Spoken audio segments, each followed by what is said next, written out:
All right, time for another live feed. We're going to pause for a moment, see if we get any viewers that start coming in. Give a people chance to log in. We have uh, four people in here. We got Brittany, Jamie, Michael, and Amy. Most of you guys know these people from most of the local chat groups. None of these guys are politically affiliated to anyone, and so their opinions are just regular opinions. They're all from different parts of the city. They're not all congregated together, so they're from all over the place. And we're just going to talk about general topics. Honestly, we'll see where it goes. Nobody has any plans for anything specific to speak about. I don't think they may. I don't. And we're just going to go through them one at a time. When we started and we were getting ready to go live, Michael and I agreed that he had some ideas about some things, and so I think Mike Myers is going to kick it off with me. So, Mike, go ahead, brother. What you thinking? About the UDC for the city. You know, we got Junior on the news talking about wanting to sell the city. I guess I didn't catch the whole part of that. Central, you can't not develop. It'll get stagnant and die. I mean, that's point blank. You've got to have some development, but you need a plan of action to not have it looking trashy, you know. Uniformity. Yeah, yeah. Way I understand it, the UDC that's currently with the city, isn't that just some generic? I mean, is it something that I haven't really Right now, what I understand about the UDC and the brief that I've looked at it, and friends and family have looked at it with me, is right now we have a very we're talking about building code. When we're talking about UDC, we're talking about the utility development code. So what somebody can build, what the developer, what he's required to build, and what code he has to build it to. There's thousands of different things that thousands of different cities across the country do with their utility development code. And ours right now is kind of small and lacking. I think it was developed in the first administration, and I think it was just adopted into the second administration. And nobody probably has really paid much attention to it. But I think what's going on here is everybody's angry at development. I had somebody actually tell me today, and he might be sitting in this group actually now that I think about it, that Central just really looks dirty and trashy. Is that accurate?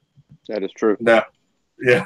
So, that development code or that building code is what dictates some of that stuff. How you can develop, and what you're developing first. What types of streets? Can you have blacktop? Can you have concrete? Do you have to have higher end mailboxes? What types of stop signs? What types of street signs? What the streets can be named? You could really all the way down to the color of the house, the paint of the house. So that's what Mike is talking about. He's talking about building code and how we could take currently the building code, the UDC that's currently in our master plan, that is really just a generic code that's, to me, it looks like something that was downloaded from Google from some other city, and update it to a more modern city. Doesn't mean that it's going to create more development. It probably means that it's going to create less development with that update. And what that means is, so for example, I don't want to get too technical. I'm going to try to keep it as untechnical as I can. But let's say you're building Shoe Creek. Let's use that one because that one's coming. And when they build out their return on capital investment is really what they go on to. Most of these buildings that are doing these buildings and these types of developments, they're certainly how much is it going to cost me versus how much I can sell it for versus how long it's going to take me to sell it. Return on capital investment, the time frame, and how much I'm going to make. What's my profit? So the reason that updating the building code would slow development, so it appeases the both sects that are in this community. It appeases the sects of the current administration, and it appeases the people that oppose the current administration. Hey, hi. Welcome, Rachel. Glad to see you. Yeah, sorry, I'm a hot mess. Thanks for joining us. We got Rachel. I'm trying to remember your last name, Rachel. Perkins. Rachel Perkins. She's another one. So we were talking about the building code. We started off with Michael kicked off a question about the building code for the City of Central. So what we're talking about is the current UDC that's in place, the current building code that's in place, and it's kind of lax. You can kind of just about build whatever you damn well please. And we're talking about when we say building code, we're not talking about pre-existing structures; those are grandfathered in. We're talking about any new development that comes in. So nobody's going to make you, if you go down there to put an addition onto your house, updating the building code, nobody's going to make you build a Taj Mahal. You know, you're grandfathered in. So what we're talking about is the building code that is currently in place that only affects new development. So what happens is getting back to topic, is when you have these big developers, they sit at a board and they're doing their return on capital investment. So if you have let's say, I don't know what their margins are, but let's say their margin is 20%. They can turn their property over. They can turn the entire property over in 4 years. Generally speaking, from experience, they look for a 10-year yield, a 10-year turnaround on their capital. That's generally what they're looking for. But in this case, let's just use 4 or 5.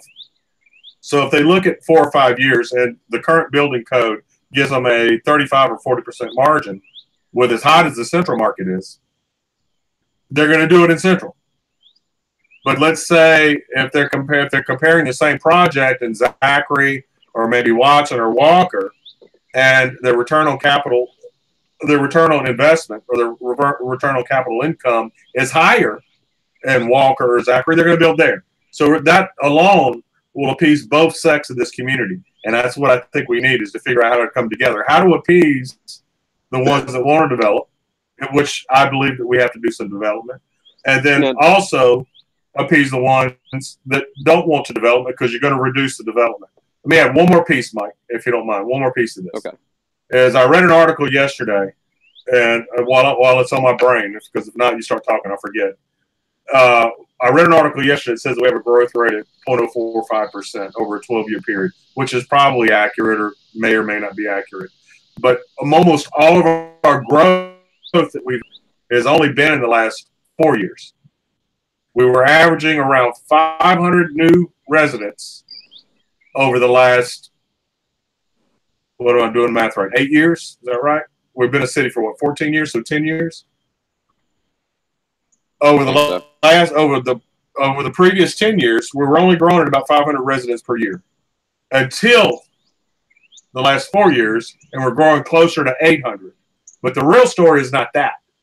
The real story is 2018 and 2019, instead of growing at 800 residents per year, we're probably going to be growing at 1,600 or 2,000 residents per year, because none of these developments are built. And so they're not calculating in that factor.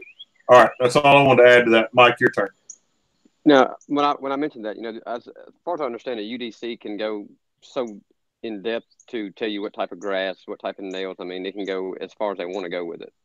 I am not a fan of big government. I'm not, in no way a fan of the government telling me what I cannot do, when, where, why, and how.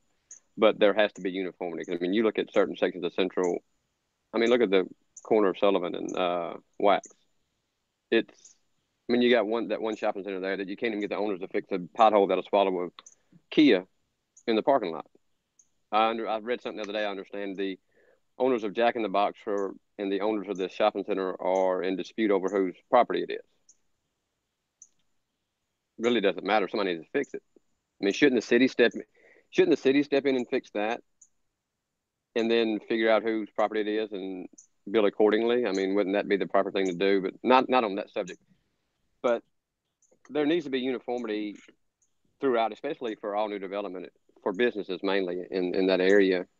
I don't like driving through neighborhoods and seeing cookie cutter houses. Call it the McNeighborhood. Hey, McDonald's. Hey, let me interrupt you, because we had a debate last night. Tell me what a cookie cutter is to you. When people use the term cookie cutter house, It means you drive through a subdivision and every house looks identical. You don't know what house you bought, because they all look the same. that's exactly right. Thank you. I call it a McNeighborhood, because it's like McDonald's. You just go and order you one. I mean, it's all the same. All right.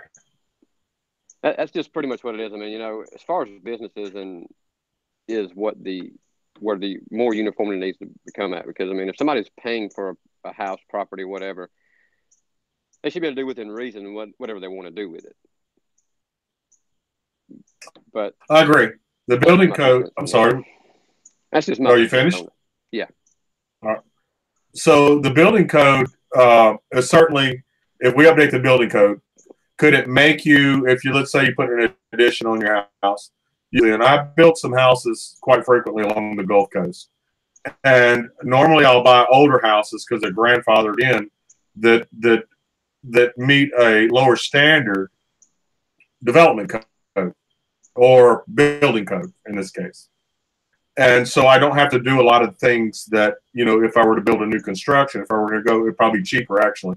If I were to build a new house on the beach out there, it probably, my building code, you know, would have to be so high off the ground, certain type of nails, certain type of brackets, can only use certain types of woods, certain types of windows.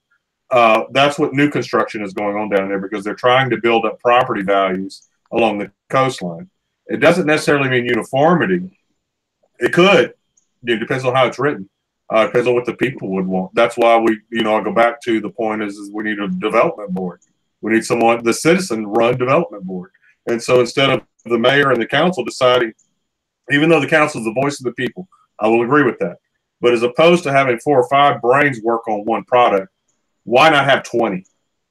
Because if you have 20 brains working on a single product, as Microsoft does, you know, they have hundreds of brains working on a single product, or maybe even thousands of brains. That's why they're successful, is because the more brains you have working on a product, the more innovative that product's going to be when you're done.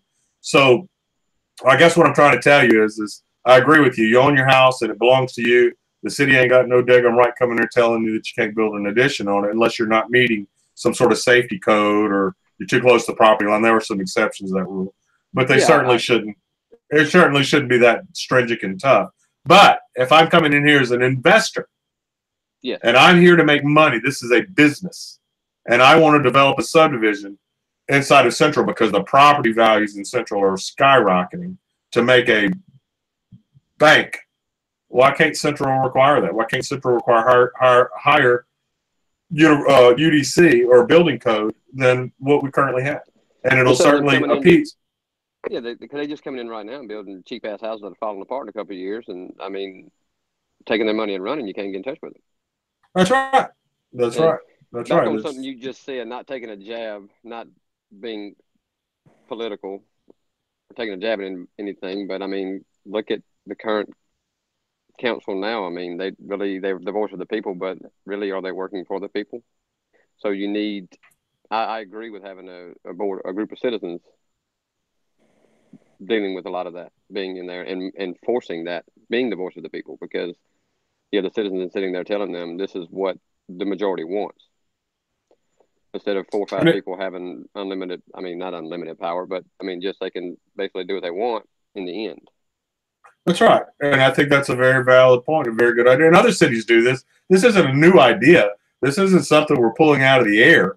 This is something that other cities do every day. I mean, I visited when I was in Katy, Texas, just a few weeks ago. I went and visited their development board just to have a conversation and see what they were doing. And they've got some great ideas and some great things that we're doing. Now, that's a totally different animal than what we are. That's a suburb off of a major city, which Katy is probably, I would guess, I don't know, but I would guess it's as populated as the city of Baton Rouge is. So that's not who we are. And we're not saying that we need to become that, because we don't. Nobody wants that. I don't want that. But their idea to where you have multiple brains working on a single product for the outcome to be a better product, a better community. But not only do you take whether you agree or not, we have 2 sects in this community, the 2 sects in this city. But not only the ones that support the administration's point of view and put those types of people on the board. Go ahead. And put those types of people on the board. You also take the ones that are opposed to the administration and you put those people on the board and you make them work it out. But that's my 2 cents. Affect an HOA? The HOA is after the development is built, pretty much. And as for maintenance and maintaining, BC won't affect that are already once they move in. No, the HOA is going to be post development. It's going to be how the development is maintained. It's not really how they're building the development. That's what the building code is going to control. once the development is built, people live in there. The HOA is going to control such things as what types of flowers you can plant, you know, what palette of colors the houses can be, which is a pretty standard thing around most communities now. Most communities that are trying to maintain property values have an HOA. Thank you.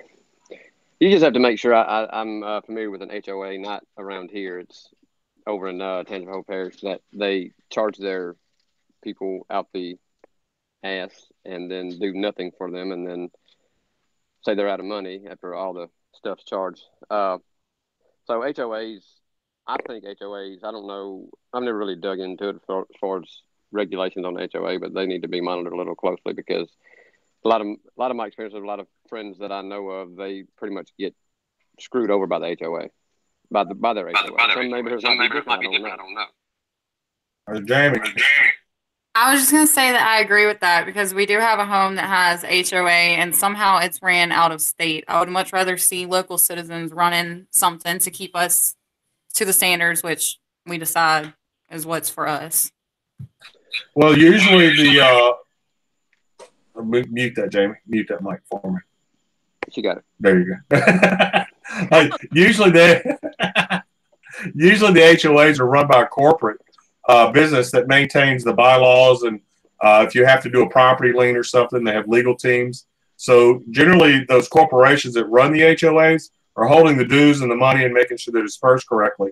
But if you don't have a president of your HOA in your subdivision, you should inquire to that company that's maintaining your HOA, is because you could probably be your HOA president and probably start enforcing some of these rules and bylaws that you have for your community, Jamie. Someone may be watching that up, right? Say that, Amy. I didn't hear you.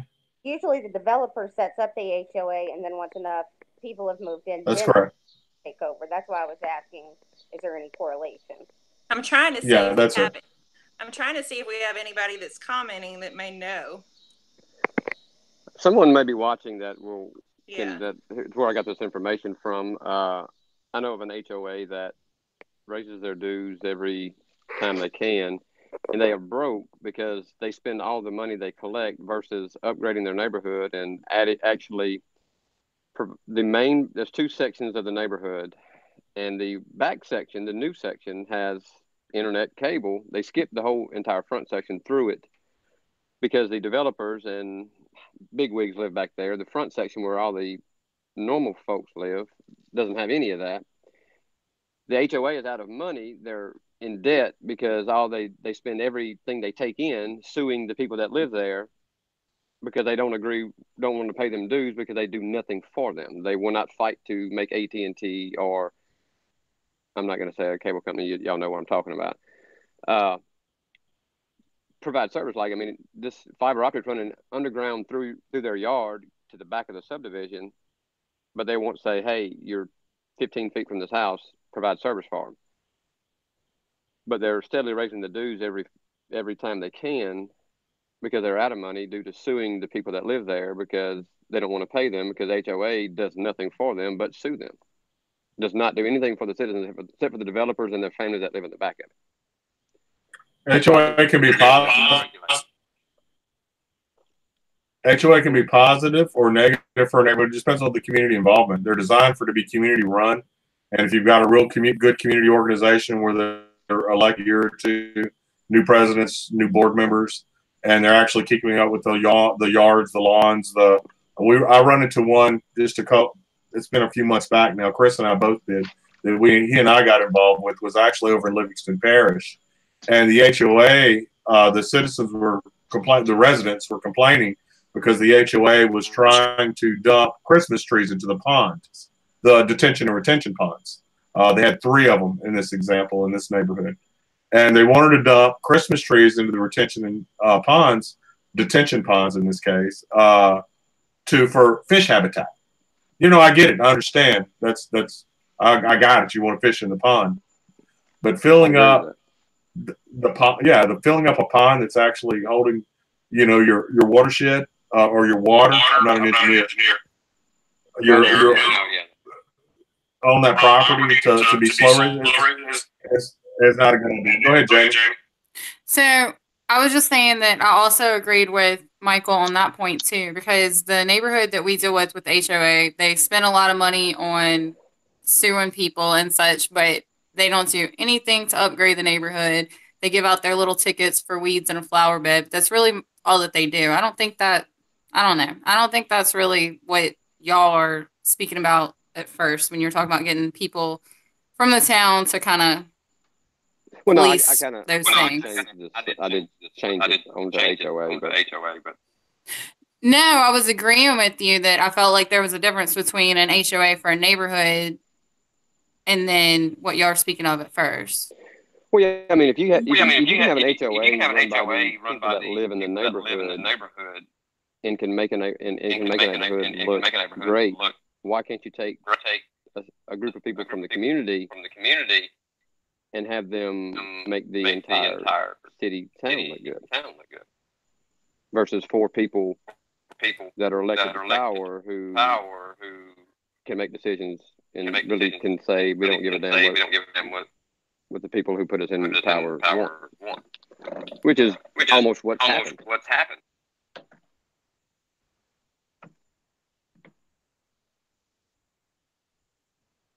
Michelli?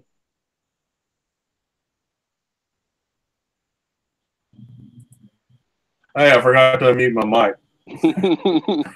All right. I pulled a Jamie. HOA and the UDC are 2 totally different things. UDC is pretty much to maintain the neighborhood after it's built. I mean, I'm sure, I don't know, that's probably a Chris question, or maybe even an attorney question. Maybe you could put that in your building code that they have to have an HOA. I don't know. What I was saying with that is I wasn't saying they were the same thing. I'm just saying that if you can have an HOA and the ones that work and have communities looking great, amazing, everybody's together, working together, houses look good. And what you said earlier, that an HOA, after the people in the community do it, if the community can do a neighborhood like that, what you said earlier about having a group of citizens working with the council for the entire city, it should be. I mean, it's the same, but it's not. I know what you're saying, but I'm agreeing with you with having a group of 20 citizens, 20, 30 from all across the city, different areas, working with the council to get uniformity across the city, make it look good from city limit sign to city limit sign. There's a little town that's, I'm guessing that's south of Phoenix, that I went to probably about 5 months ago. And when you drive through this little town, it's not central. So it's not a comparison. I'm just giving an idea. When you drive through this little town, you notice that there are subdivisions. Now, the houses aren't all the same, so they're not really cookie cutter, but they're similar in color or they're similar in style. And, it was mostly gated communities in the area. They had a golf course that was, these are middle class, maybe upper middle class homes. But what I noticed about it that was so unique to me is all of the subdivisions, all of the street lights, all of the stop signs were uniform. So, I guess it's kind of like Central is kind of like putting on a pair of mismatched socks. And going to a city like that is putting on a nice pair of dress socks. Makes the city look much nicer. And quite honestly, over time, it makes home values go up. So we want to go to another topic. I think we kind of wore that one down. Rachel, you want to kick off a topic? Sorry, phone call came in. Kick me out. That's all right. Rachel's still here? We missed her. Amy? Okay, I'm here. Oh, there you go. I'm still trying to figure all this stuff out. Did we talk about parks or anything like that before I came on? Turn your camera on. No, we haven't talked about parks. We haven't talked about parks or recreation. I do remember you telling me earlier today when we talked that was a big topic for you. So tell us what your ideas are. Anything, like if y'all, has anybody been to Zachary, out to their splash pad and park? They have a dog park. They have exercise equipment around a lake. They have skate park. It's all connected to, I think their baseball park is actually connected to it. But I mean, they literally have something you can do for every age person that's out there. What do the kids kids do here at night? I mean, I don't have teenage kids anymore. What do the kids do here at night? Friday night, I'm a high school 17-year-old kid. What do I go do? I have no idea. What we did was we always left and went to Baton Rouge or Lafayette and did whatever we wanted to do. Oh, yeah, so you're wait, let's clarify that. You're a lifelong Central resident, correct? Yes, absolutely. All right. So 34 years. So we're going to build a $5 million town hall. Are there any amenities that anybody knows of that are going with this town hall? When I say amenities, are we building a picnic area?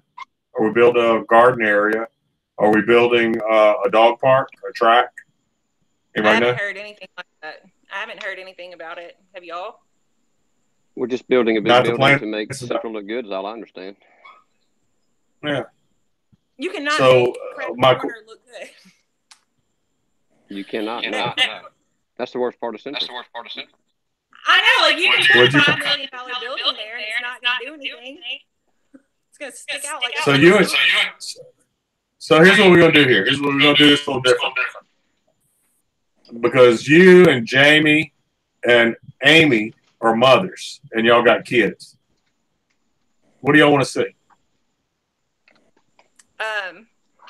Splash pad, maybe a little water park. I like dog parks. Anywhere that I can take my kid during the day while everybody else, he's 3. Anybody else in school, you can take them to go do something where it's not going to cost you $30 a day to go take them to something.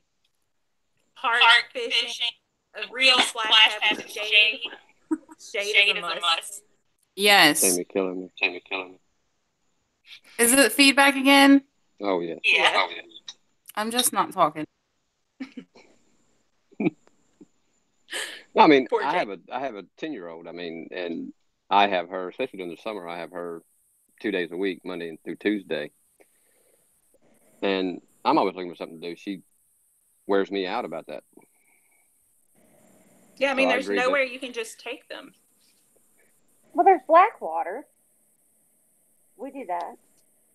Yeah, but to go to Blackwater, like for us to go to, we call it the Redneck Beach. For us to go down there, we have to get ice chests together. You have to get everything together. And like I have MS and a 3-year-old. So for me to lug him all the way down to the river, it's too much. But they have the trails in the conservation area. Yeah.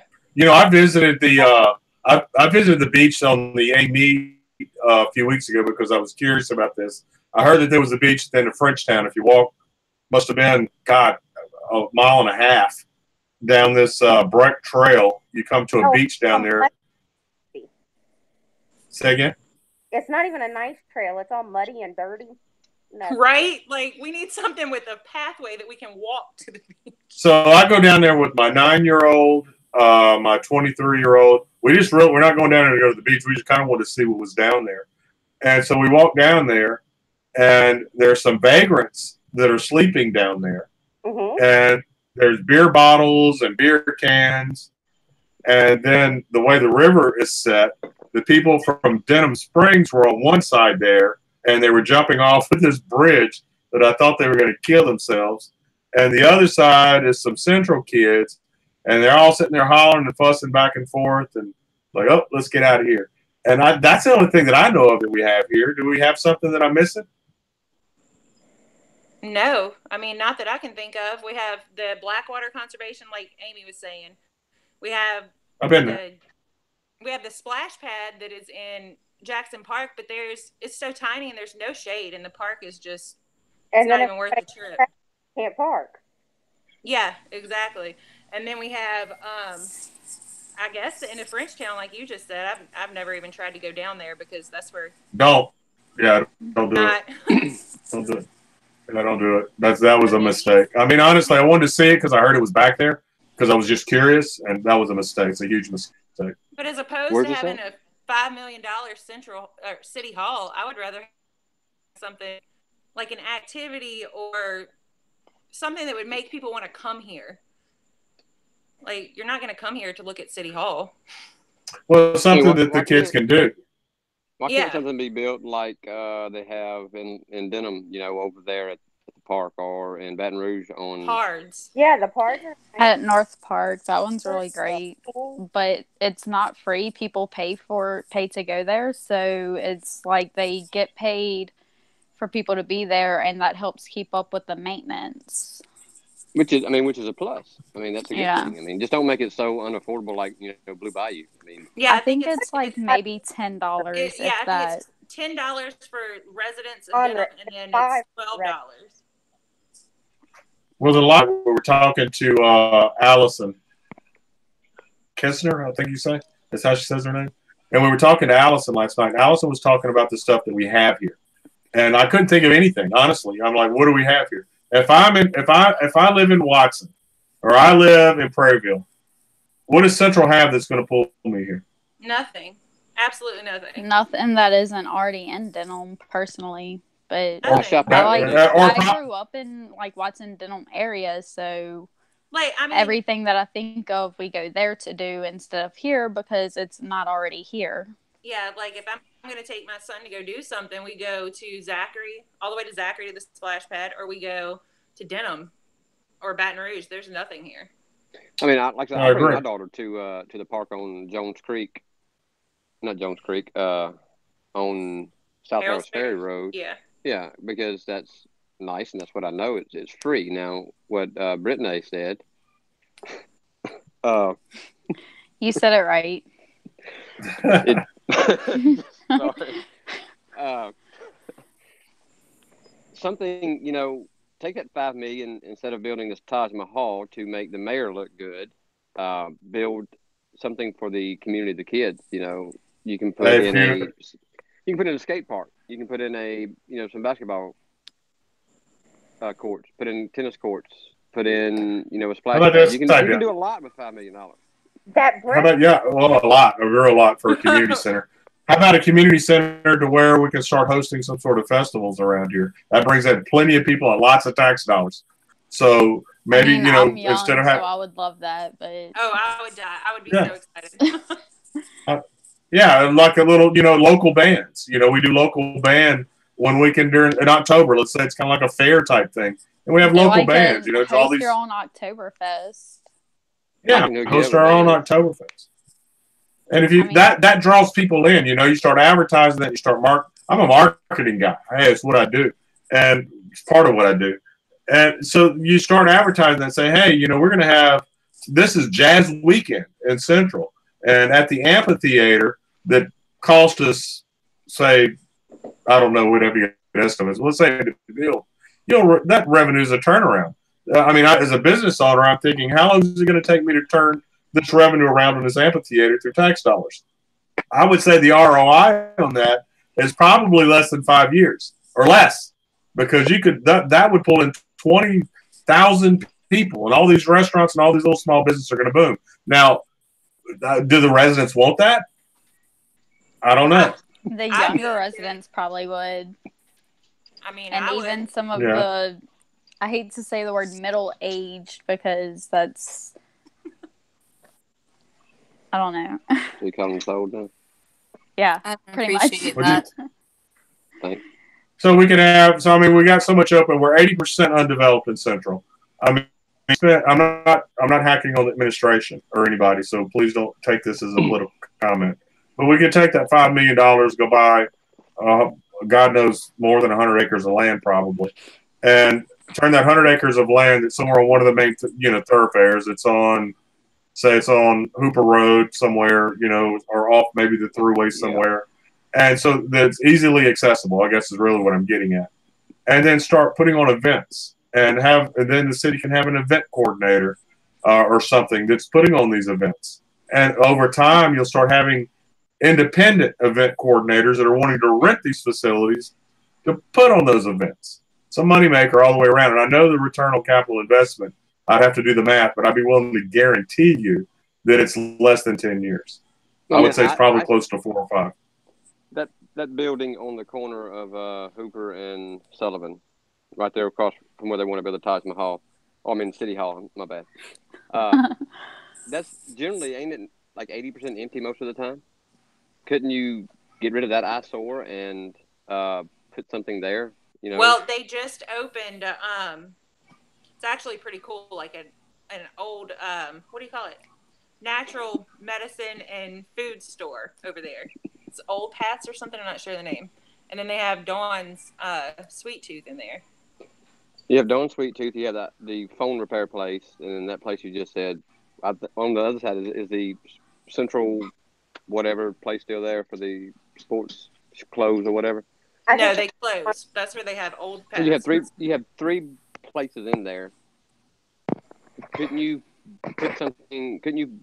build across the street where they want to build the city hall, a strip mall kind of like they have over where Caliente is? Move them there and get rid of that eyesore, update it. You can make an amphitheater there, and since that's where the center of Central is supposed to be. Am I not correct? That's what it originally was or is. To me, it is.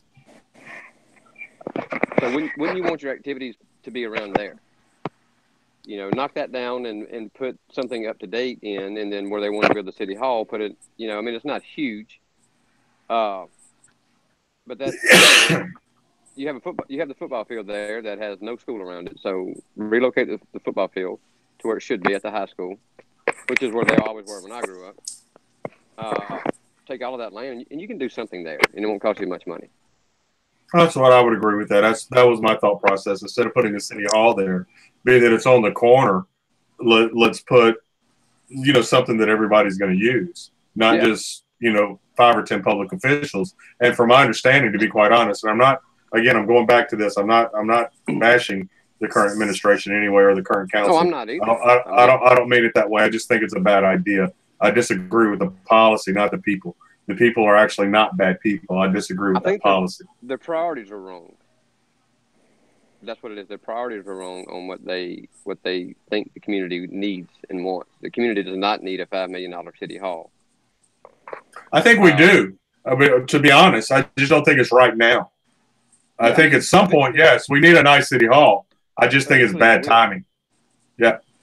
I feel like if the city is going to build a really expensive, super nice city hall to make the city look great, they need to update the strip malls that don't look so great, because the eye is going to be drawn to what looks great, but then it's going to see what looks terrible all around and be like, okay, so they put all of the city revenue into one thing versus the entire city. Yeah, you're going to build the city hall, the $5 million facility across the street from this building that I don't even know how old this place is. I'm not from here. I'm actually from the other side of the LP originally. Then I moved away for many, many years and came back about 10 years ago. Roll out. And I just don't see building a $5 million building on that corner there across the street from what is currently there. That is, to me, one of the biggest eyesores of Central. Yeah, they would have to put something in place to update the front of those buildings to where it doesn't look bulldozer. So... I mean, that's my thought. I know people that own them. It's pretty bad. Well, we're talking you do realize we're talking about private and public. We could certainly, we certainly could change ordinances, but we can't tell a building owner to bulldoze his building.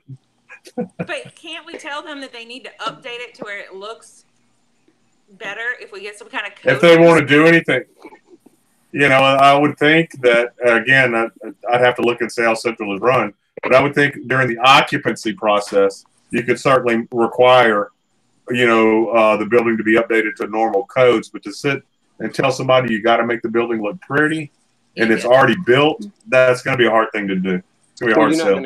We go back to what you said earlier, Michael, is nobody's going to tell me what to do with my own damn property.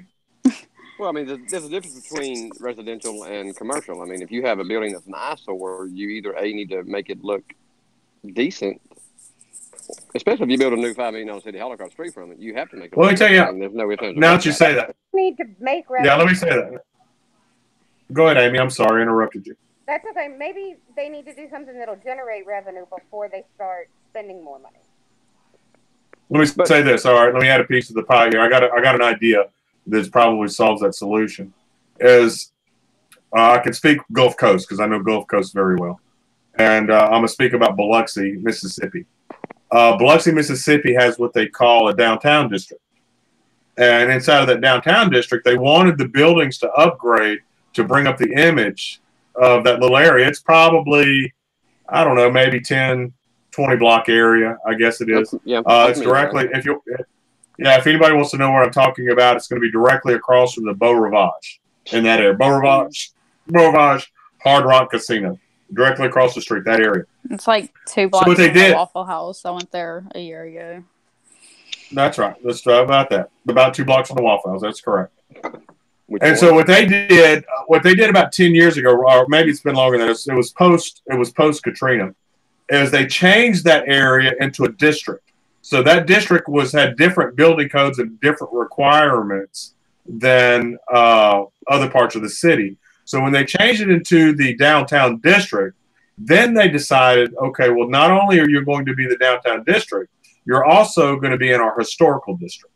And when they gave it that historical tag, it enabled them to say you can only use certain types of on current structures. You can only use certain types of windows, certain types of buildings, certain types of brick, certain colors of paint.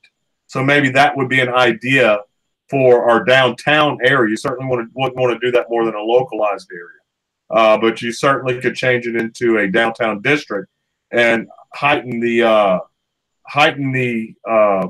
building codes for that specific area. So anytime that somebody wants to move in, you can say, okay, it doesn't meet that code. You need to upgrade to this. Well, it's going to be hard. It would be hard on that building there, the one I'm keep referring to. I mean, it's not a secret to anybody in Central. If they deny that, then everybody knows. I mean, it has a nickname. What's its nickname? Crap Corner. I heard you say that earlier. I just wanted you to repeat it. I don't G-rate it. It would be hard to get a business to come into that building that is so old, and I mean, wouldn't be code. Couldn't occupy it. It'd be hard to attract new businesses there to tell them you got to spend X amount of dollars to update it. I mean, that would be on the owners, or just, the city needs to come up with an FMV on it and buy it out and make it something to do with the city. I said you could do that. I think it'd be a lot cheaper to buy an existing building and refurbish it than build a brand new building on the corner that I think should be a public center, as a public center where people can go do things, as opposed to being a city hall. I think City Hall can wait. Sorry. What are you doing? Oh, Michael? mercy. So, what other topic we got here? All right, so we've covered building codes. We've covered pretty much some development. We've talked about recreation. We've talked about the city hall. Whether we agree or disagree with city hall, which is a controversial issue in the air. Hey, how about this one? Because I think that most of the subjects we're talking about is pretty negative towards the current administration. So let's give this a fair shake. And the fair shake is this: is the other opponent that's running for mayor is talking about shutting development down totally. Totally no development. You'll kill it. Central would die. Who thinks that's a good idea? I think it's probably the, pardon my language, but the shittiest idea I've ever heard in my life. Right. It says bring BIM Central back again. You got to regulate it. I mean, we'll be great. Have growth controlled. Back to what?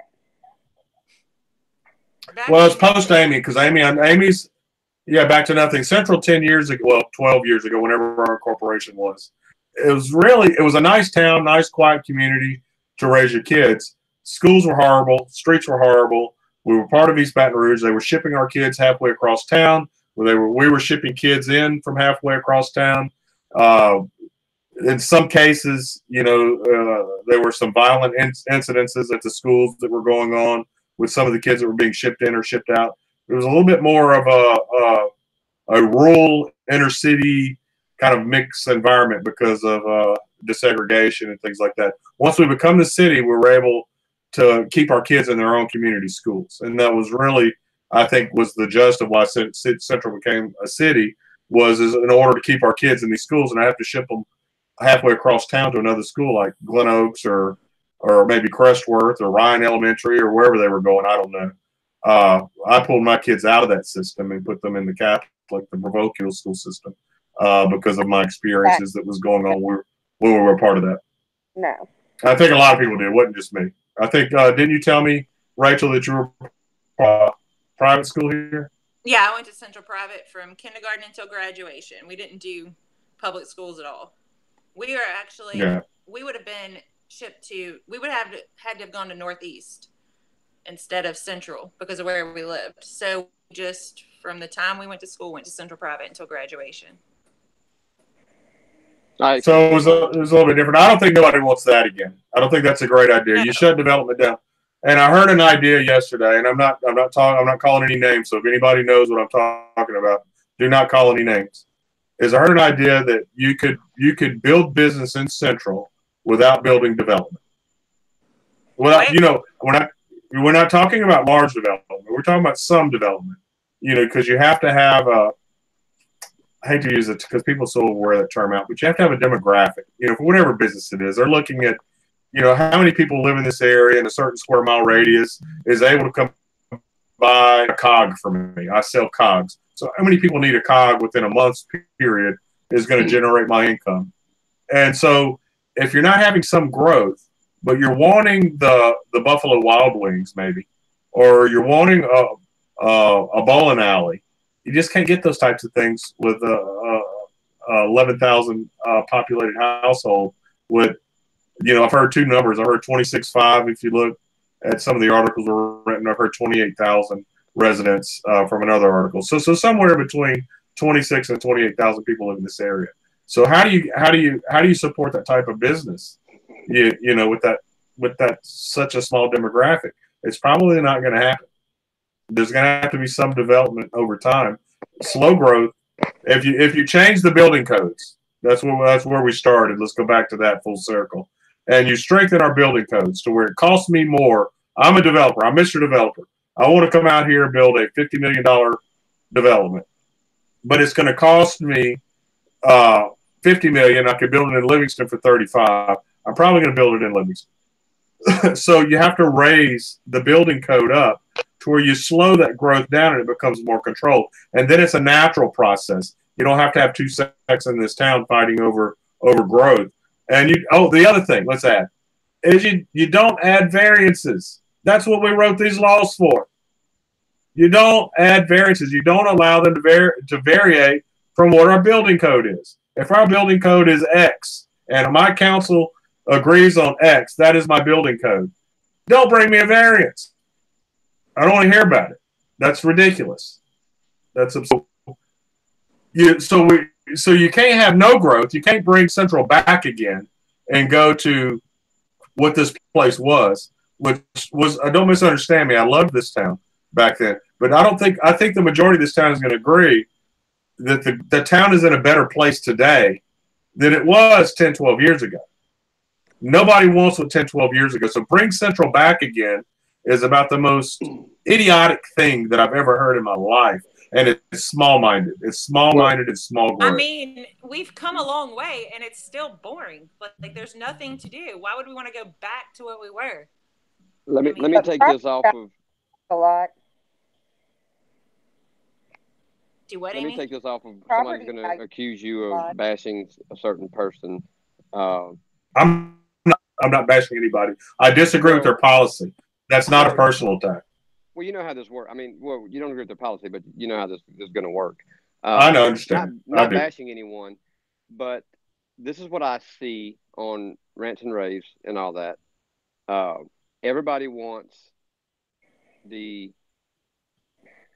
centralites, as I like to call them. They want slow, controlled growth.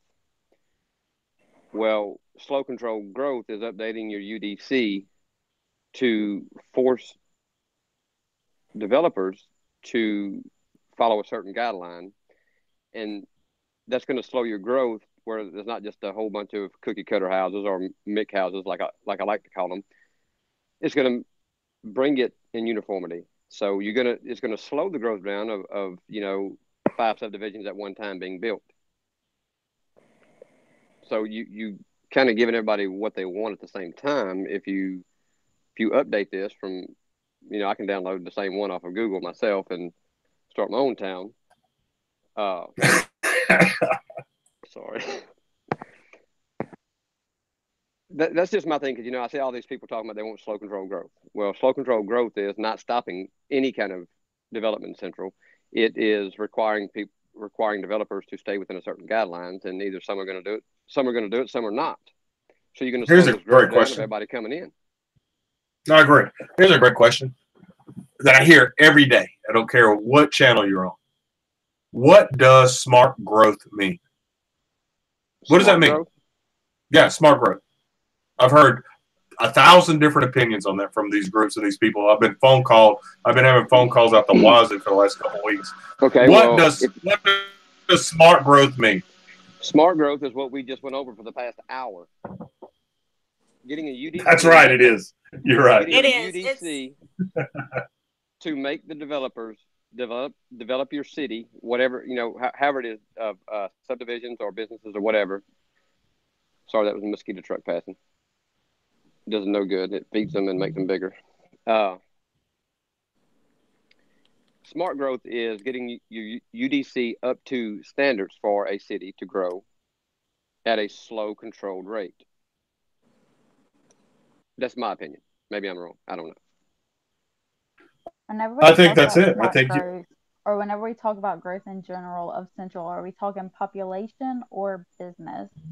I know with business comes more population, but are we talking about neighborhoods, or are we talking about building new businesses or building new parks and attractions to attract other people from out of town to come visit and spend their money here? I think that one is with the other. I think that you have to have both. I heard a statement that we already own the customer. Let's build the customer up, I think is something along those lines that I heard the other day. And I think that's valid. I think that, the hardest part of any business is getting the customer. That's always the hardest part is how much does it cost me to find John Brown in order for John Brown to buy my service? That is the hardest part. But I think you can do that in a different way that's going to increase their business. But in order to, that's different than growing a business that's here. If you want to grow a business that's here, we can do that, and that's very inexpensively done. Business here that's not here currently, you can't do that without slow growth, with a slow growth process. It's just not possible. There's not enough people here in order to do that. They're not going to generate revenue. So the article the other day, which is things that I've been saying to a bunch of people for years, is the majority, or at least half of our income, is generally generated from Walmart or the grocery stores. Let's just say the grocery stores in Central, with the massive part of it being from Walmart. What happens if Walmart closes? So you're telling me that you're going to be able to maintain a customer base in Central. You're going to support that tax burden? You're going to support that tax burden if Walmart closes? So Walmart has been talking for a lot of years about going to online sales and just becoming distribution centers. They've been talking about that forever. Maybe they do that in Central, maybe they don't. Who knows? But if they did do that, what happens to Central? Everybody's in Central's taxes go up. Somebody's going to pay. Somebody's going to pay to have your streets fixed. If Walmart's not paying, you're going to pay. So if you want to bring Central back again, bring it back, but break out your checkbook. Break out your checkbook when you make that decision. Someone asked this today. I don't remember who. Why do we need two Walmarts in Central? Walmart, my opinion of the Walmart grocery store on Jewel and Hooper is to shut Winn-Dixie down. Yes, it was Jamie. Sorry. Walmart, that's their position. They want to shut every mom and pop, anybody that's not as big as them, out of business. So why would Walmart be allowed to build a second location in this city and close down one that a business has attempt to close down a business that's been here forever? And then it's no secret what you just said about Walmart, what they want to do eventually. So you're going to allow Walmart to build two locations, and eventually Walmart's going to have another one here on the other side of town. Close down all your mom and pop, Oak Point, Winn-Dixie, whoever. And then if Walmart decides to close these two stores, what do you have?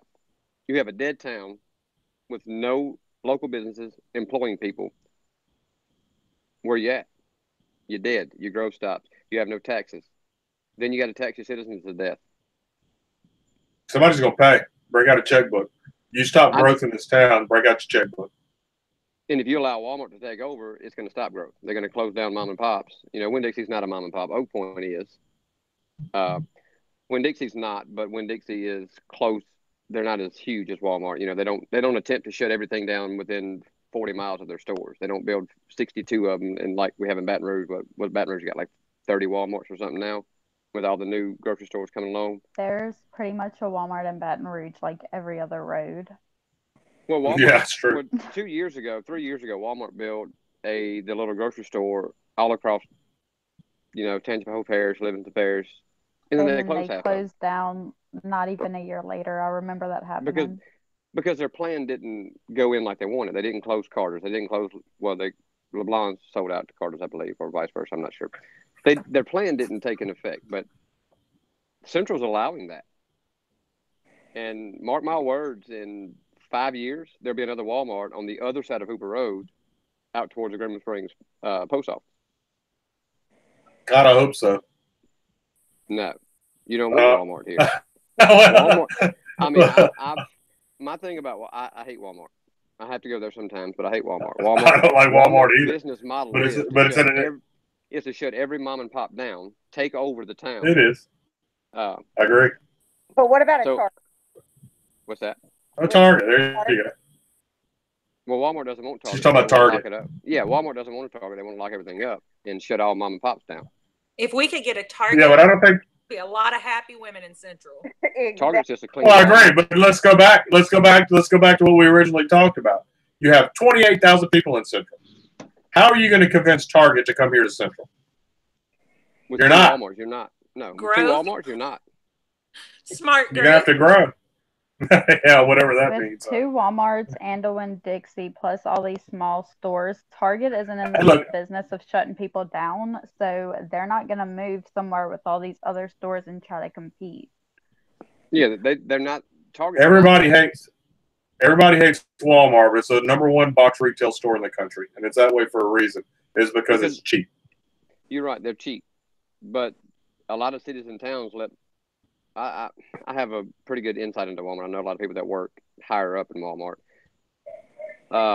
Walmart does a lot of bullying, and they force towns and businesses. That's how they get so cheap. They bully their way to cheaper prices. They did it in Denham Springs. You know, Denham Springs, I don't remember what tax they gave them. Let's give you an example because I remember because I was involved in this. That was probably 15, maybe 20 years ago. It may have changed since then. But when Walmart came to Denham Springs, the one that's in Denham Springs on Range Avenue by the interstate down there, Walmart says, okay, we're either going to build here or we're going to build in, I don't remember, Sorrento, or we're going to build in Walker, or we're going to build over in Watson. And so Denham Springs gave them a tax incentive to be built in Denham Springs. Now, I think, if I recall right, from my recollection, the Walmart connoisseurs can catch me wrong, it's one of the biggest Walmarts in the area, the one in Denham Springs is. And so Denham Springs gave them a tax incentive. I don't know if it was property tax or sales tax or whatever it is, and they're tax exempt. So what happened is that was a 10-year package. That 10-year package expired. I was involved in that piece of it as well. When that 10-year package expired, the city of Denham Springs says, okay, we're not going to renew that with you guys. You guys are going to start paying us our taxes. Walmart says, okay, great. No problem. He says, okay, great. No problem.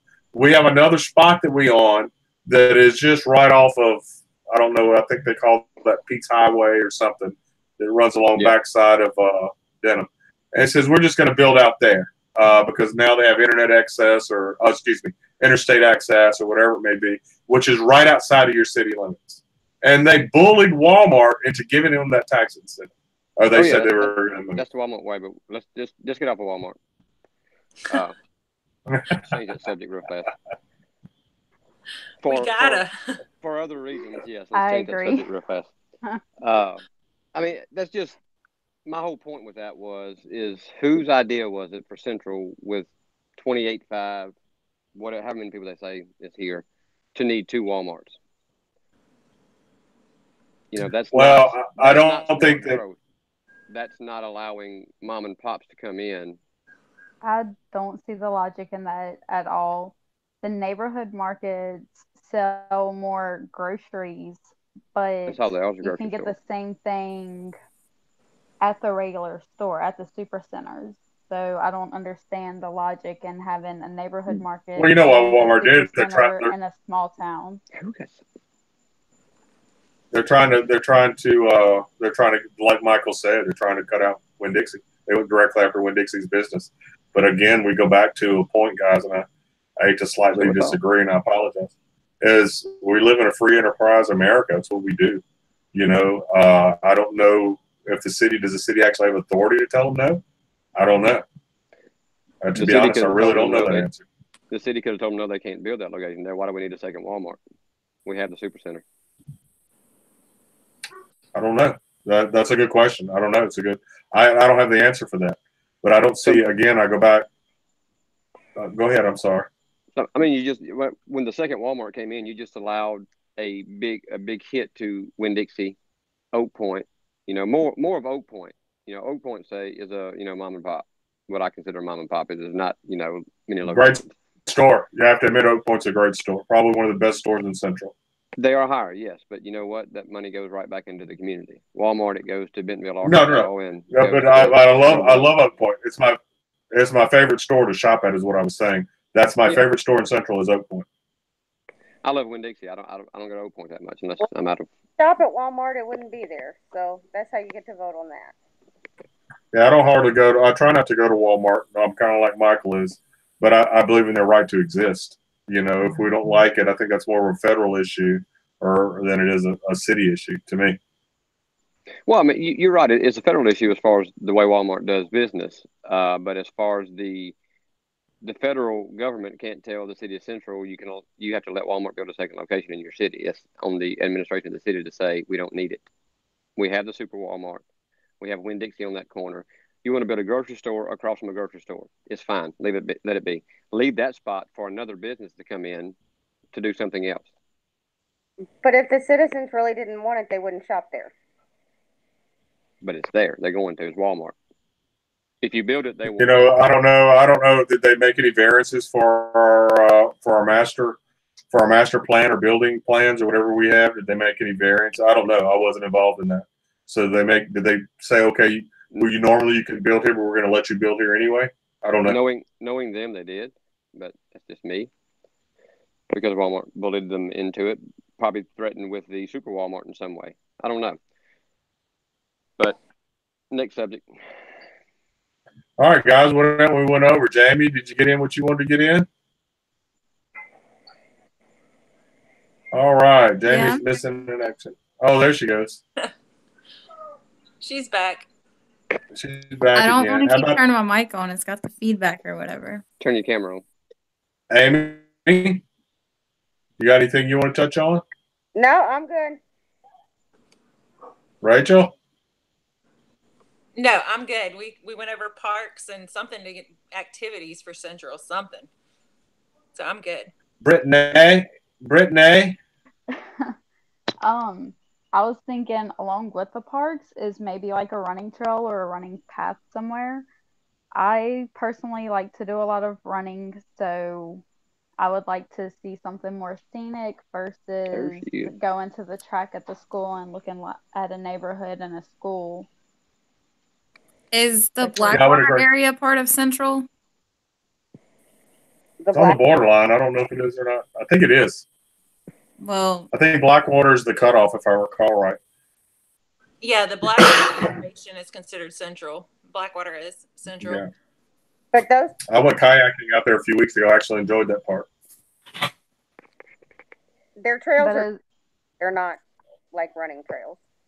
Yeah, I've never been there, so I don't know what it's like, but I really enjoy running because I'm one of those weird people that like to exercise. I run too, I get it. Well, I mean, if you put in the community place, with the basketball courts, tennis courts, yada, yada, yada, a splash pad, you can put running trails around it. I mean, you make it big enough. That's right. What are we required the developments to do this? Why is that not part of our master plan? You want to build? You want to build? Okay, you're going to increase our population by 0.05%. You need to build a community.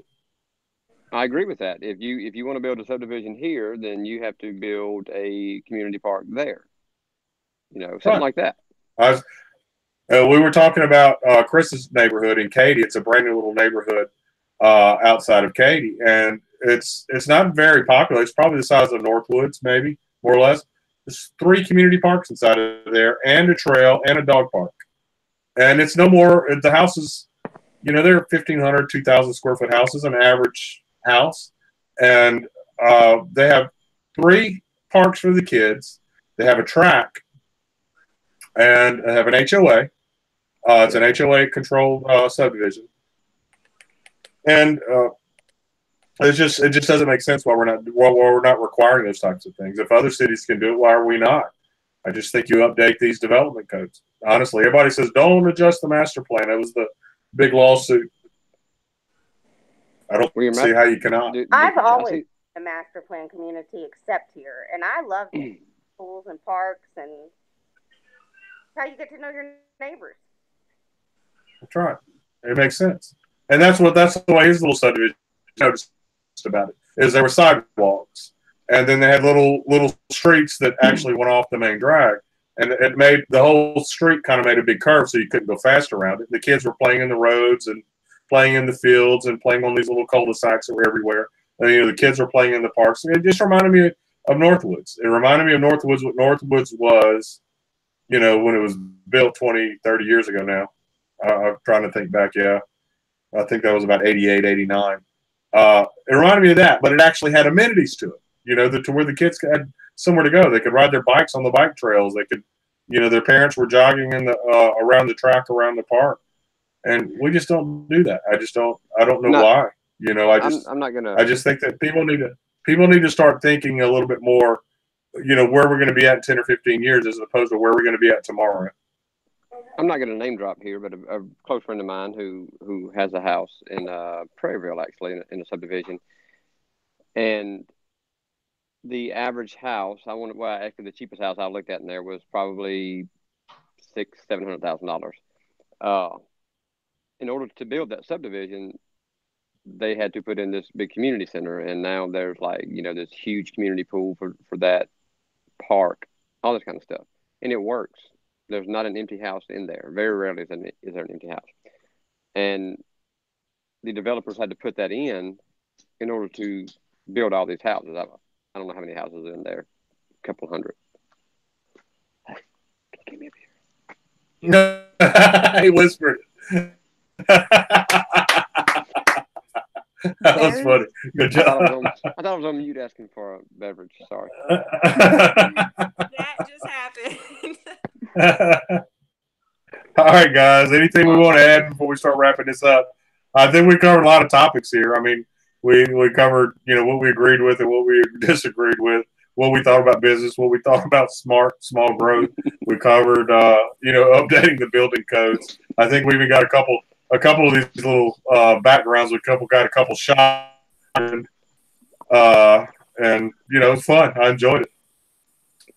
So that's something else. It was definitely fun. I think so. It was. I had fun. All right, guys. I did too. I enjoyed it. We're doing it. Hey, promise me this, all of y'all. I don't care who you're voting for, and I don't want to know. But promise me this. We all do this again pretty soon. Yes. Okay. We're good? All right, guys. Thanks, Hey, Central.